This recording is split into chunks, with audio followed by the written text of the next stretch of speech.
Fernanda Marion, que está acompanhando o desenrolar dessa história toda envolvendo a operação da Polícia Civil para colocar na cadeia os responsáveis pelo roubo à Samsung no dia 7 de julho na cidade de Campinas. Vocês se lembram, né? Os criminosos entraram na Samsung, roubaram pelo menos 20 milhões de reais em equipamentos, dentre eles telefones celulares, tablets e outros equipamentos.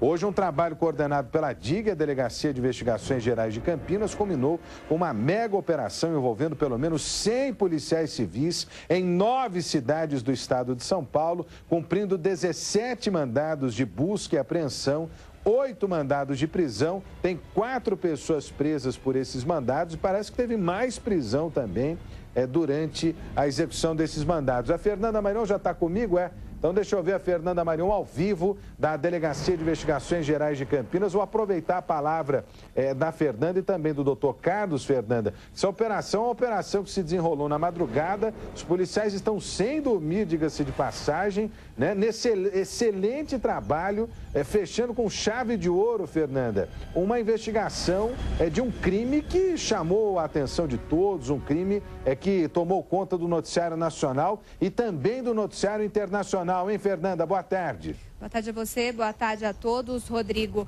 Olha, foram mais de 6 meses de investigação aí desde o roubo ali na Samsung e hoje os policiais conseguiram cumprir mais um papel, mais uma etapa importante ali. O doutor Carlos Henrique, que é aqui da DIG, ele pode explicar pra gente. Boa tarde, doutor. Qual que é a importância do trabalho de hoje, da prisão dessas 4 pessoas para a investigação aí do esclarecimento do caso da Samsung? Nós entendemos que conseguimos concluir essas investigações, identificar 9 indivíduos que participaram desse roubo, que integravam essa quadrilha, que praticou esse roubo na empresa Samsung no dia 6 de julho. Agora, doutora, esses presos, eles participaram efetivamente do roubo, né? Mas existem ali mais pessoas envolvidas também. Nós identificamos 9 pessoas que efetivamente praticaram, executaram esse crime na empresa Samsung.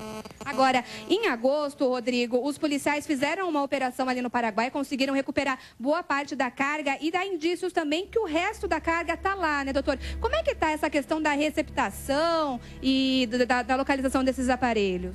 Através da investigação, de trabalho de inteligência, nós conseguimos monitorar essa carga, conseguimos encontrar as pessoas que estavam comercializando esses aparelhos no Paraguai. Nós submetemos essas pessoas à polícia, ao Ministério Público e à Justiça do Paraguai. E essas pessoas, esses receptadores, eles estão, na verdade, sob a jurisdição da Justiça do Paraguai.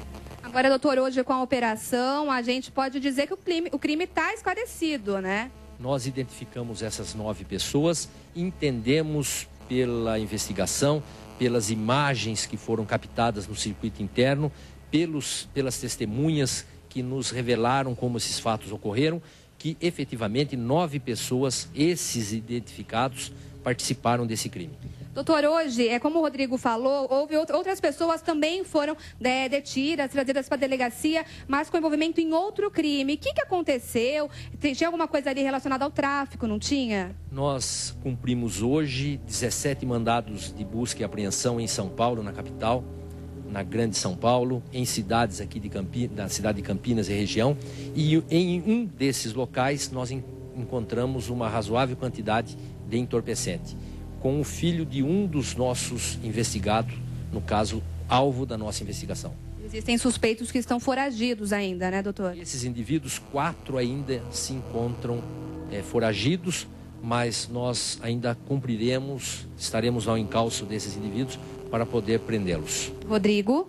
Não, só para concluir e parabenizar a Delegacia de Investigações Gerais de Campinas. Sabe por quê, Fernanda? A gente mostra todos os dias aqui no Brasil, gente, o desafio que é para ser policial, o desafio que é para investigar, o desafio que é para concluir essas investigações no estado de São Paulo, que é o mais rico da nossa nação, um estado de São Paulo que infelizmente vive, né, sob a sombra do crime organizado, cada vez mais organizado, e que transformou a região de Campinas em uma das suas principais plataformas de atuação. Quando a gente vê o trabalho da polícia surtindo efeitos, trazendo frutos positivos como o de hoje, colocando na cadeia gente perigosa, gente que causou prejuízo enorme à nossa sociedade. A sociedade se sente confortável, aliviada, eu diria, né? E essa é a resposta que todos esperavam, né? A prisão desses suspeitos, a prisão dessas pessoas, até para que eu acredito, o doutor pode confirmar isso para a gente, eliminar a possibilidade de novos crimes, porque certamente organizados esses criminosos poderiam planejar novas ações, hein, doutor? Mais uma vez, boa tarde para o senhor. Boa tarde, Salomão. Nós investigamos essa quadrilha, entendemos que eles são responsáveis, esses integrantes dessa quadrilha são responsáveis por esse crime. Também temos investigação que nos leva a crer que eles, alguns integrantes dessa quadrilha, também praticaram outros crimes aqui na nossa região. É isso. Parabéns, doutor Carlos, a toda a equipe da DIG. Hoje, nesse trabalho coordenado pela DIG, homens também da DIG de Jundiaí, do setor de homicídios e proteção à pessoa de Campinas, da DIJU, do Garra, do GOI, todo mundo nessa operação para colocar fim a essa investigação de forma positiva, com gente presa, gente na cadeia, e está identificada a rota, né, da carga roubada sendo levada para o Paraguai. Agora, gente, não é um trabalho só de polícia, tem o trabalho de aduana, tem o trabalho de fronteira, o trabalho de fiscalização para que essa mercadoria não saia do Brasil para o Paraguai e não venha depois ser reinserida no nosso comércio, no nosso mercado, né, pela passagem na fronteira, que precisa ser melhor fiscalizada. Esse é um trabalho que compete a diversas autoridades. A polícia faz o seu papel no combate ao crime, mas outros trabalhos administrativos também precisam ser desenvolvidos. Um abraço, parabéns à polícia, parabéns a toda a equipe da DIG, viu, doutor Carlos? Eu agradeço em nome da polícia e de todos os policiais de Campinas. Bom, doutor Carlos Henrique, daqui a pouco tem que dormir também, tem que descansar o doutor Carlos, porque está desde ontem à noite acompanhando essa mobilização da polícia. E Fernanda Marion, daqui a pouquinho nós vamos trazer aqui no nosso Brasil Urgente para Campinas e região todos os bastidores dessa operação, o trabalho minuto a minuto da polícia no combate a essa quadrilha, identificação de presos e cumprimento dos mandados que foram expedidos pela Justiça. A gente volta já com a Fernanda Marion da DIG, a Delegacia de Investigações Gerais de Campinas. Olha, deixa eu ver o céu da nossa cidade, tem imagens do tempo aqui, tem imagens do céu de Campinas, o sol está brilhando forte, o céu está azul hoje em Campinas, pelo menos pelo que eu estava observando aqui pelos estúdios panorâmicos do Brasil Urgente, da Band, não tinha sinal de chuva, velho, não tinha sinal de chuva. Tem aí a imagem do tempo, tá aqui o céu de Campinas, sol brilhando forte, o céu azul, termômetros marcando agora 31 graus de temperatura, segundo o CEPAGRE da Unicamp, com 45,5% de umidade relativa do ar. Essa é a imagem do céu da nossa cidade e deve permanecer assim pelos próximos dias, pelo menos segundo a previsão do tempo. E o negócio é o seguinte, gente, sem chuva suficiente para garantir o abastecimento e a reposição da água nos nossos reservatórios, se você tinha alguma dúvida, tire a dúvida da cabeça. O negócio é o seguinte, não tem água nos reservatórios.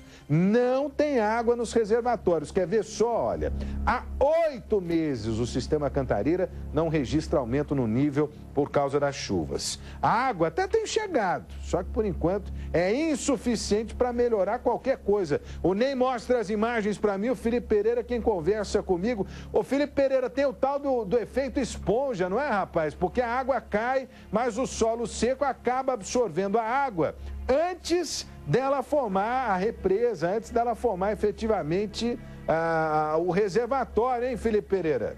É isso, Rodrigo. Boa tarde a você, quem acompanha o Brasil Urgente para Campinas e região. É exatamente essa a explicação dos especialistas. Até tem chovido.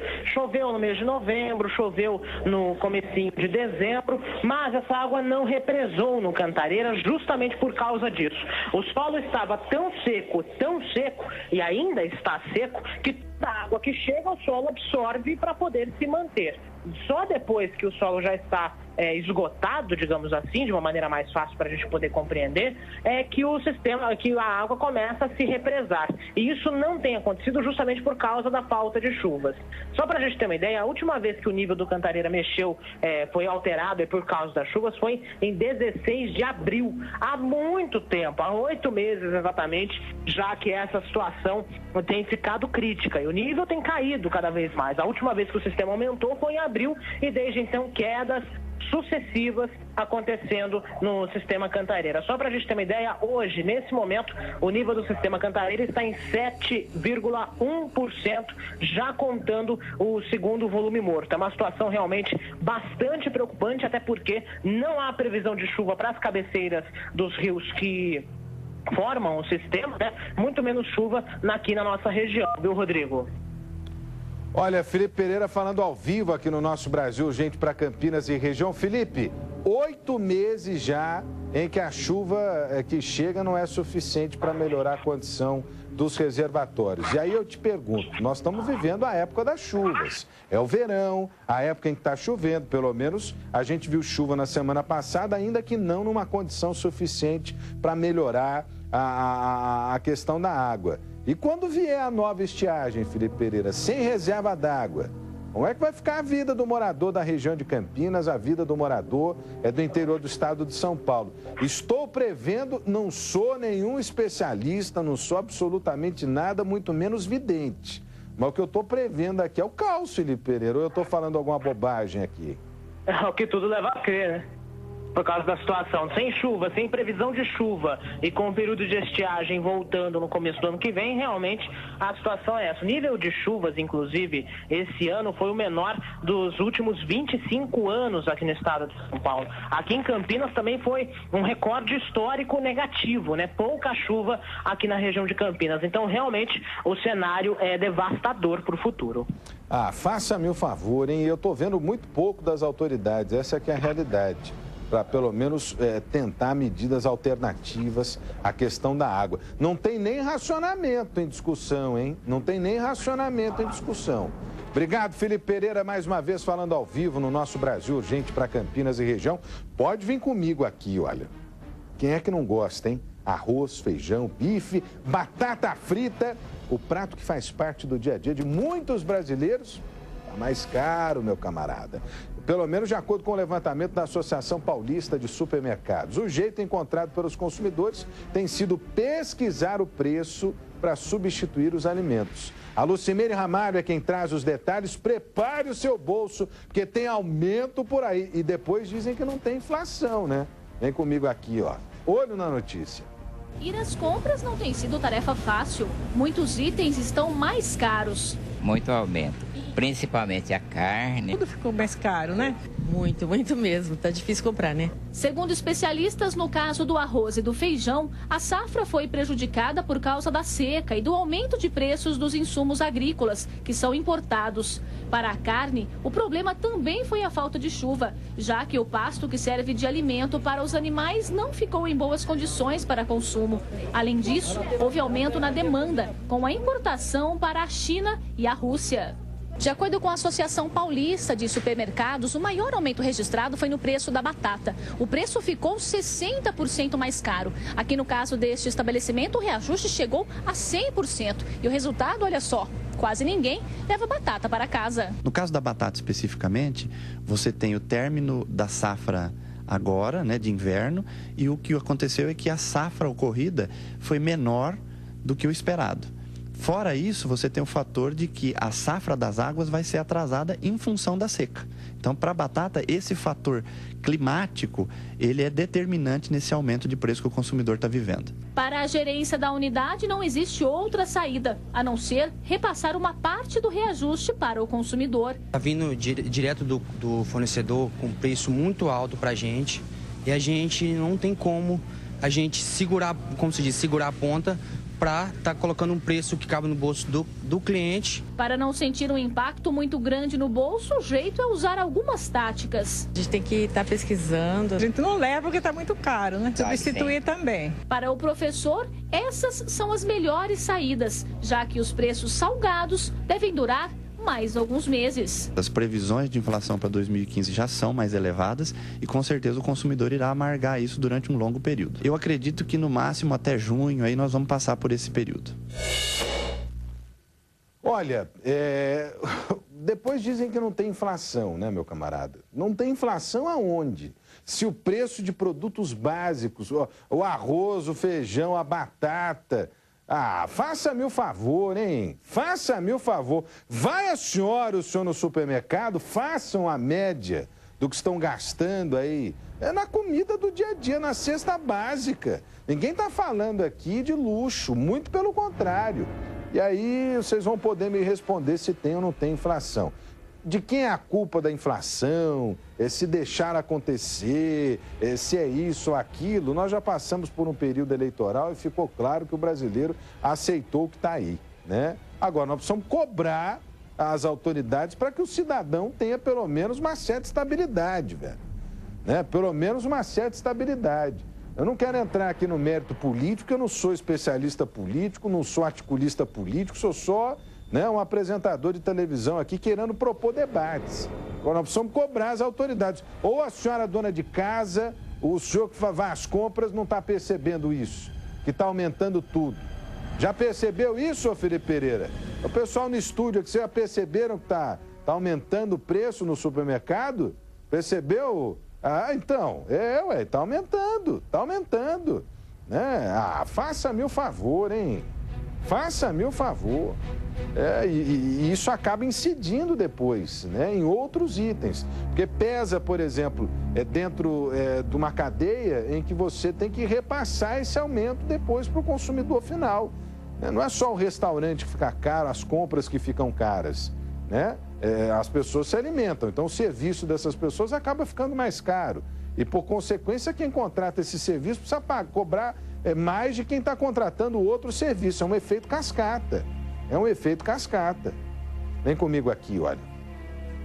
Pelo menos 100 famílias invadiram uma área no DIC, aqui em Campinas. São sem teto que migraram para o novo local depois que souberam de uma reintegração de posse de 2 terrenos particulares que ocupavam no Jardim Itatinga e no Maria Rosa.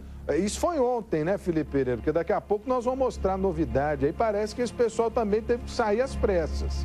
Deixa eu ver primeiro a reportagem da Ilete Zanotti. Olho na notícia.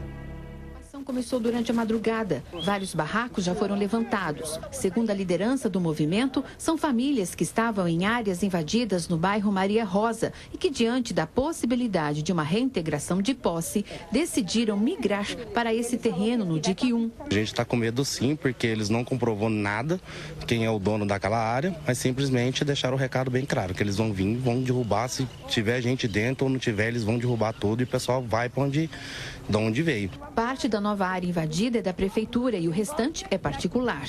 A expectativa dos invasores é de que até amanhã 1.500 famílias cheguem no local. A maioria das pessoas que moram aqui perto é quem pagava aluguel, morava de favor ou foi despejada até mesmo por parente. Uma família, ela vem de Itu, com 4 crianças de bicicleta. Ela, o marido e as 4 crianças. Vieram pedir socorro aqui porque não tinha mais onde ficar. Estava morando na rua. De acordo com a Secretaria de Habitação de Campinas, existem no município 11 ocupações irregulares, todas com a ação de reintegração de posse ou ação civil pública em curso na Justiça. O cadastro da Coab contém 59 mil inscritos, com renda de até R$ 1.600. Segundo os invasores, a maioria faz parte dessa lista e espera há anos por uma moradia. A demora fez com que essa mulher perdesse a guarda dos 4 filhos. Não tenho moradia, não tenho condição de pagar aluguel. Já fui atrás, as pessoas falam que se tem filho, eles não querem alugar. A gente não quer nada de graça, a gente está pagando por isso e nós queremos nossos direitos de cidadão. Qualquer ter moradia, ter casa própria. Eles garantem que a situação só deve ser revertida se não houver reintegração de posse. A gente pega esse pessoal, leva para lá de novo, que o barraquinho deles já estão todos montados, a gente desocupa essa área. Olha, e hoje, ô Felipe Pereira, teve uma reintegração de posse efetiva lá na região do Maria Antônia, não é isso? É Maria Antônia aí mesmo, ô Felipe Pereira? Não, do Maria Rosa. Maria Antônia e Sumaré, confere? Maria Antônia e Sumaré. Mas no Maria Rosa teve efetiva a remoção dessas famílias. E as famílias que buscavam outro abrigo lá no DIC também tiveram que sair, foi isso? Também tiveram que sair. Eu não sei se a gente tem reportagem dessa história aí, da Lucimene Ramalho. Tem? Dá pra gente mostrar? Tá no ponto? Então vamos ver, porque é o seguinte, ontem as famílias buscavam uma alternativa, hoje veio a reintegração. E agora elas ficaram sem terreno para migrar. Olho na notícia. A polícia militar chegou na área no Jardim Itatinga por volta das 6 horas da manhã. Cerca de 150 homens participaram da ação, além de representantes da INDEC, SAMU, CPFL e Conselho Tutelar. As equipes aguardaram o início da reintegração de posse da área do outro lado da avenida. Aos poucos, os PMs e as máquinas começaram a entrar no terreno, que é particular e tem 136 mil metros quadrados. Todos os barracos foram vistoriados e, de acordo com a polícia, do total de 400 unidades, em apenas 10 havia ocupantes. Eles foram orientados a deixar o local. Alguns caminhões foram colocados à disposição para a retirada dos móveis. Uma das coordenadoras do movimento afirmou que já esperava pela desocupação. A gente já estava sabendo dessa reintegração de posse há uma semana, até então a gente já estava organizando o pessoal, arrumando lugar para colocar as pessoas que não têm para onde ir. A demolição dos barracos começou às 6h30 da manhã e em menos de meia hora, boa parte deles foi colocada no chão. Muitos invasores acompanharam a ação de longe. A decisão mais difícil agora é resolver onde eles vão morar. Só eu e meu marido que trabalha, né? Então, meu marido só ganha um salário assim super baixo, não tem condições de pagar um aluguel de R$800. A gente vai ver o que vai fazer, né? Porque é difícil. A maioria dos barracos levantados com placas de madeira foi derrubada rapidamente. Algumas pessoas aguardaram do lado de fora, com o pouco que restou da mudança. A desocupação terminou no final da manhã sem nenhum problema. Não houve nenhuma resistência, né? As famílias sabiam que tinha uma ordem judicial de reintegração de posse e que seria reintegrada ao proprietário nessa data, né? Então saíram pacificamente, né? O advogado do dono do terreno acompanhou a ação. Ele afirmou que em breve a área vai ser usada para a construção de galpões. O projeto já está aprovado e agora os trâmites do desenrolar do projeto e a implantação. Essas famílias invadiram o espaço há 3 meses. Daqui, eles tomaram conta também desse terreno que fica ao lado, no Jardim Maria Rosa. Um espaço que, segundo a CETESB, está contaminado por metais pesados, como ferro, alumínio e manganês, provocado por uma empresa que funcionou no local. A reintegração de posse também foi cumprida aqui. Mesmo tendo que deixar as duas áreas, uma nova invasão não está descartada. A gente vai estudar um local sim, um local que a gente possa deixar o pessoal e pedir um apoio para a prefeitura, principalmente para a prefeitura. De acordo com a Secretaria de Habitação, alguns invasores desses terrenos são os responsáveis por ocupar também esta outra área, localizada no DIC 1. Eles chegaram aqui na madrugada desta segunda-feira. A área, que também é particular, tem 150 mil metros quadrados. Aproveitando que a invasão ainda não estava consolidada e baseados no decreto municipal de 2010, que criou o Grupo de Controle e Contenção de Ocupação, representantes da Coab e a Guarda Municipal fizeram a retirada de cerca de 60 pessoas que estavam aqui. Os invasores tiraram os pertences e os barracos também foram demolidos. Voltar para aluguel, né? Mas muitas pessoas aqui estão na rua. Esse é um problema que é agravado pela questão da falta de moradia, do déficit habitacional da região de Campinas, que é enorme. Tem sido feito o quê, hein? Tem sido feito cama para o pessoal que dorme à espera da fila interminável da Coab, é isso? Tem sido feito o quê? O teto para quem espera na chuva, no sol... para uma casa, para uma moradia da CDHU, infelizmente os programas habitacionais deixam muito a desejar na região de Campinas. Tem problema? É claro que tem problema. Tem gente que se aproveita da invasão para especulação imobiliária, tem uma série de coisas. Agora, boa parte dessas pessoas é gente que está na fila esperando, né, e que não vê outra alternativa. Se você me perguntar se é a favor da invasão, não sou favorável à invasão. Primeiro que a invasão cria uma circunstância que só prejudica, né, o próprio cidadão, a cidade, a sociedade como um todo. Porque geralmente são em áreas sem infraestrutura, sem condição nenhuma. Agora, você reconhece que é um grave problema habitacional na cidade? É evidente que é um grave problema habitacional na cidade. Os números acabam comprovando isso. Mas o que é feito é muito pouco em relação à demanda e à necessidade que a gente tem aqui na nossa região. Aliás, entramos em contato com a Coab, não foi? A Coab informou que os sem-teto foram para casa de parentes ou voltaram para onde, hein, Felipe Pereira? Foram para casa de parentes ou voltaram para onde? Voltaram para imóveis de aluguel. A empresa municipal afirmou também que no mês de julho, os líderes da ocupação se comprometeram a entregar uma relação das pessoas que precisavam de moradia e isso não teria sido feito até agora. Mas podiam ter mandado os técnicos da Coab para fazer o levantamento também. Hein? Cá entre nós poderiam. Ou eu estou falando alguma bobagem aqui? Eu não sei. Às vezes eu tenho a impressão que para o político interessa mesmo é que não tenha casa para o povo, que não tenha posto de saúde legal, que não tenha médico, que não tenha muita coisa resolvida. Porque senão ele vai prometer o quê nas eleições, né? Vai prometer o quê para enganar o povo? Vem comigo aqui, olha. Um homem morreu depois de trocar tiros com homens da Polícia Militar no Vida Nova, em Campinas. Ele acabou morrendo depois disso, né? Os moradores ficaram revoltados, o terminal de ônibus foi fechado. A Fernanda Marion é quem traz os detalhes para a gente. Vem comigo aqui, ó. Olho na notícia. César Augusto Joaquim Grilo, de 20 anos, foi morto durante uma troca de tiros com a Polícia Militar no bairro Vida Nova, em Campinas. O jovem não tinha antecedentes criminais, mas a placa da moto que ele pilotava levantou a suspeita dos PMs. Tínhamos 2 viaturas em patrulhamento pelo bairro quando eles avistaram uma motocicleta com placa artesanal. Diante desta verificação, eles decidiram por abordar, deram sinais luminosos, né, de parada. O indivíduo fugiu das viaturas, iniciou-se um breve acompanhamento, cerca de 200 a 300 metros.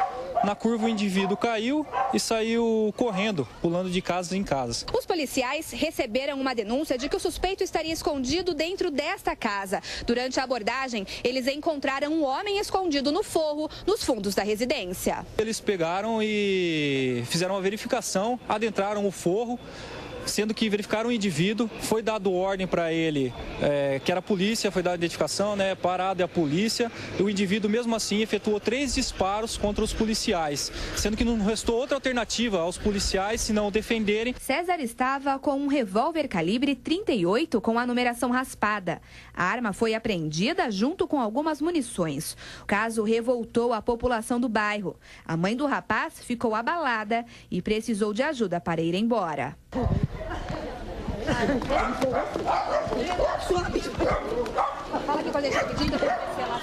Ainda no local, a mulher que já perdeu 4 filhos em confrontos com a polícia fez um desabafo. Eles puxaram a placa da moto. Eles podiam ter puxado a placa da moto para roubada. Na moto, nós percebemos, né, verificamos que há o chassi no quadro da moto, no entanto, a numeração do motor é suprimida. Possivelmente é produto de roubo ou furto o motor da motocicleta. Porque a mãe dele alega que é de leilão, né? Pode ser que seja de leilão, pode ser. No entanto, só posteriormente com a perícia. Horas depois da morte do jovem, vidros foram quebrados no terminal de ônibus Vida Nova. O lugar foi fechado por volta das 8 horas da noite e nenhum coletivo seguiu até o local. O ponto final dos ônibus foi no bairro vizinho. Na retornada aqui para trás. Eles explicaram o motivo? Não. Diz que estão quebrando, estão... Problema aí para frente, aí não falaram, só mandaram retornar. A orientação foi clara e os coletivos deram meia volta. Existia a possibilidade de depredação dos ônibus. E, mais uma vez, a população foi vítima da falta de segurança. As pessoas que voltavam para casa tiveram que descer dos veículos no Parque Universitário e enfrentar uma longa caminhada pela frente. Gera transtorno até para os pais de família que vem chegando do trabalho, vai com criança também, para toda a população, né? Tira o sossego do dia a dia para amanhã e depois os ônibus frequentar lá o bairro. Se falta 10 centavos para pagar passagem, moça, a gente não pode nem andar de busão, se falta 10 centavos. Mas alguém vai reembolsar a gente por estar andando de a pé nos nossos lares? Alguém vai reembolsar por fazer a gente descer na metade do caminho para ir embora de a pé? Ninguém vai reembolsar. O pessoal ficou revoltado com essa história toda aí. De um lado, a Polícia Militar está dizendo que foi uma ação legítima. De outro, a população está dizendo que houve abuso. A competência para investigar isso aí é a Polícia Civil, a Corregedoria da Polícia. Que seja feita a investigação, se houve abuso, que seja punido. Se não houve, né, que se investigue a atuação desse homem, que segundo a polícia era suspeito, que estava andando em uma motocicleta suspeita. Né? Não somos nós aqui que vamos dizer quem estava certo, quem estava errado. Né? Por isso o jornalismo é esse exercício de ouvir todos os lados, e foi o que a nossa equipe fez ontem lá na região do Vida Nova. O que eu tenho percebido é que é uma região, né, em que cada vez mais tem se gerado, eu não diria um atrito, mas uma instabilidade muito grande. É uma região muito tensa para a atuação da polícia, confrontos são comuns. E eu tenho essa informação aqui, ô Felipe Pereira, não sei se confia.